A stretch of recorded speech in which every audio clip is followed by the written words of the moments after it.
আমি এবং আমার ছেলের এই করলা ভাজিটা একদম ফেভারিট খাবার, কারণ আমরা দুইজন কিন্তু খুব বেশি পছন্দ করি। তো আজকে কিন্তু অনেক দিন পর আমি করলা ভাজি করতেছি, সেও আবার কিভাবে নতুন স্টাইলে। একবারে পেঁয়াজ মরিচ তারপরে আমি করলা সব কিছু একসঙ্গে কেটে ধুয়ে একদম চুলায় তুলে দিয়েছি অন্য রকমের।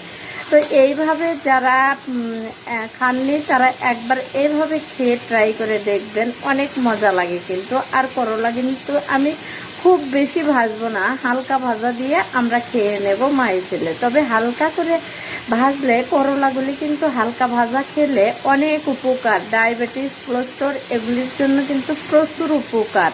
তো আমরা অবশ্যই করলাগুলি হালকা ভাজা দিয়ে খাওয়ার চেষ্টা করব, তাহলে অবশ্যই আমরা অনেক রোগ থেকে মুক্তি পাওয়ার আশা করি। কারণ আমরা কিন্তু অবশ্যই এইভাবে কেউই খেতে চাই না, আমরা কিন্তু সবসময়ের জন্য বেশি ভাজা জিনিসটা পছন্দ করি, কিন্তু অত বেশি ভাজা জিনিসটা খাওয়া উচিত নয়, আমাদের পুষ্টিগুণটা কমে যায় কিন্তু প্রত্যেকটা খাদ্য থেকে। তো সেই জন্য আমরা যে কোনো খাবার একটু কাঁচা কাঁচা খেলে কিন্তু তাতে পুষ্টিগুণটা বেশি থাকে, সেই জন্য অবশ্যই পুষ্টিগুণ বেশি থাকতে আমরা খাবার চেষ্টা করব। কারণ আমরা কিন্তু এখন প্রত্যেকটা খাবারের মধ্যে ভেজাল, এই জন্য আমরা যে কোনো খাবার একটু বেশি তাপ না দিয়ে অল্প তাপে খাওয়ার চেষ্টা করব, তাতে আমাদের শরীরের অনেক উপকার হবে। তাই সবাই এইভাবে ভেজে খাওয়ার চেষ্টা করবেন, অবশ্যই শরীরের জন্য বিশাল উপকার। আমি কিন্তু এইভাবে খাওয়াটা খুব বেশি পছন্দ করি, সেই জন্য আজকে এইভাবেই আমি